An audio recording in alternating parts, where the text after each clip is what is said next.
नमस्कार, स्वागत आप सभी का न्यूज 18 का डिजिटल प्लेटफॉर्म आप देख रहे हैं। मैं हूं आपके साथ पुनीत मिश्रा। तो 25 साल की टेनिस खिलाड़ी राधिका यादव की हत्या के मामले में अब पुलिस की जांच उसके मोबाइल डेटा की तरफ मुड़ गई है। पुलिस की तरफ से इस बात की कोशिश की जा रही है कि जो डेटा मोबाइल से डिलीट किया गया है उसे फिर से रिकवर किया जाए ताकि उससे जुड़े और राज खुल पाएं और मौत के कारणों का पता चल सके।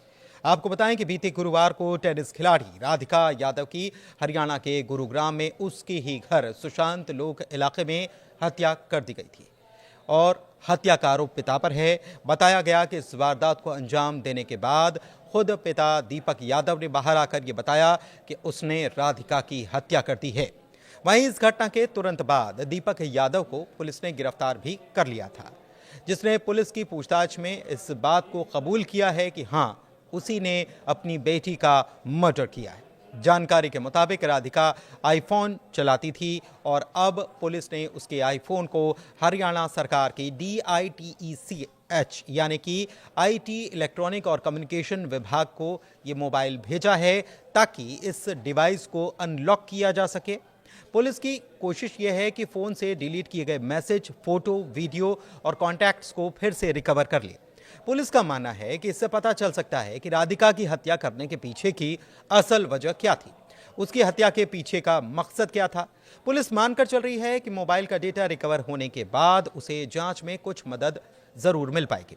दरअसल पुलिस की जांच इस तरफ आगे इसलिए भी बड़ी है क्योंकि राधिका का कोई भी सोशल मीडिया अकाउंट नहीं मिला, जबकि वो एक टेनिस खिलाड़ी थी और टेनिस की ट्रेनिंग देने का काम भी करती थी।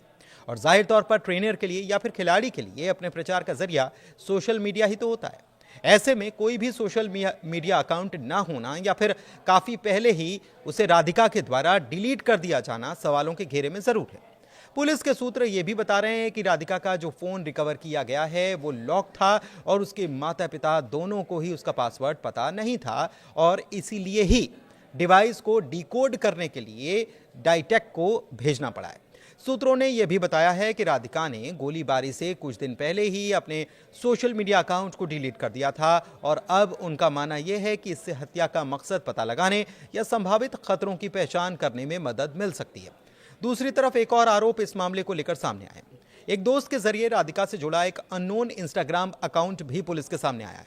पुलिस का यह कहना है कि वो इसकी जांच करेगी और पूरे प्रोफाइल को खंगालेगी। जरूरत पड़ने पर राधिका के इस दोस्त के बयान को भी पुलिस दर्ज कर सकती है, क्योंकि राधिका के इस दोस्त ने सोशल मीडिया के जरिए ही काफी गंभीर आरोप लगाए।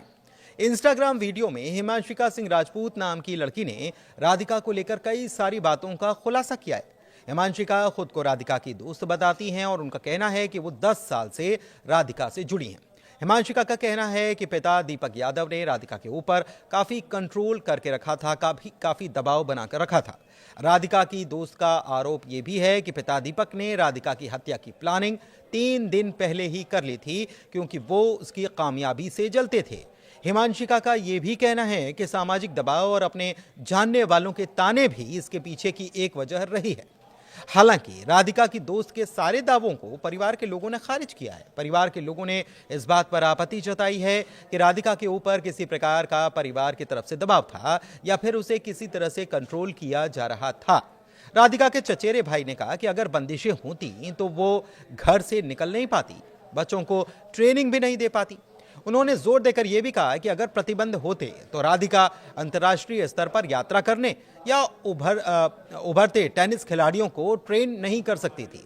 परिवार का दावा है कि राधिका ने प्रतियोगिताओं में हिस्सा लेने के लिए दुनिया भर की यात्रा की और उसके माता पिता ने उसे आर्थिक और भावनात्मक रूप से हमेशा मदद की।